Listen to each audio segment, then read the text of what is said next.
Je suis italienne et je suis arrivée en France il y a 8 ans pour reprendre un domaine viticole. Donc j'ai une formation ingénieur agroalimentaire, sommelière. J'avais toujours travaillé dans des grosses sociétés multinationales dans le monde de l'alimentation. Et à un moment donné, j'ai eu envie de créer mon business et moi je dis de mettre racine et de me poser quelque part pour faire mon vin. Je m'occupe de toute la partie commerciale de mon domaine viticole. Le domaine viticole que j'ai repris donc en 2007 est devenu une petite entreprise parce qu'il n'est plus qu'un domaine viticole. Aujourd'hui, j'ai 22 hectares de vignes, un atelier, donc une petite usine de production de confiture où on fait aux alentours de 70 000 pots de confiture par an, et un troisième pilier qui est l'activité énotouristique, donc sur laquelle on a construit une salle de réception qui fait 500 mètres carrés. On peut accueillir des séminaires, des mariages. Quand j'ai repris le domaine, il n'y avait pas du tout d'export. Et donc aujourd'hui, je fais 20% de mon chiffre d'affaires à l'export. Donc moi, je considère déjà que c'est pas mal. Sur des pays qui peuvent aller entre les États-Unis, le Canada, l'Angleterre, l'Italie, l'Allemagne, donc un peu partout. Même c'est un peu comme ça, mais même à Hong Kong, Singapour, Taïwan, donc des petits pays comme ça. Bon, j'avais envie de reprendre un domaine, mais j'avais jamais fait du vin avant dans ma vie. J'avais jamais eu ma boîte, mon entreprise. Donc, en gros, j'ai tout quitté ce que j'avais avant. Quand ils ont mouru le projet, j'étais enceinte. Donc, quand je suis arrivée sur le domaine, j'avais un bébé de 6 mois. Et en gros, je fais tout ça tout seul.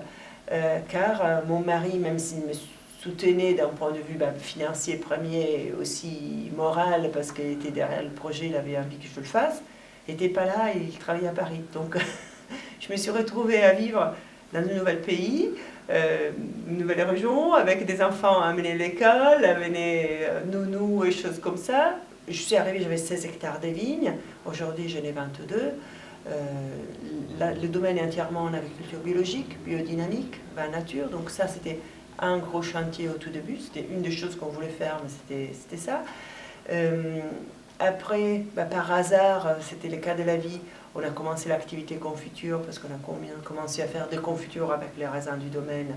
Et donc, ça veut dire qu'on a construit un atelier de production confiture sur le domaine même.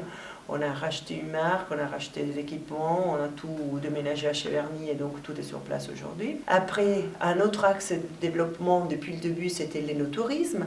Et l'énotourisme, ça nous a amené à construire une salle de réception qui n'était pas vraiment prévue au départ et qui donc a vu le jour l'année passée, donc en 2014, et qui aujourd'hui elle prend beaucoup de place. Donc cette année c'était vraiment l'année de consolider tout ça. Oui, on a ouvert un nouvel hébergement en forme de barrique, donc ça s'appelle Coup de Foudre, donc c'était la nouveauté de cette année. Oui, si on a un rêve, si on a envie de faire quelque chose, il faut le faire, il faut se lancer, il ne faut pas trop se poser des questions, parce que si on se pose trop de questions, on ne le fait pas.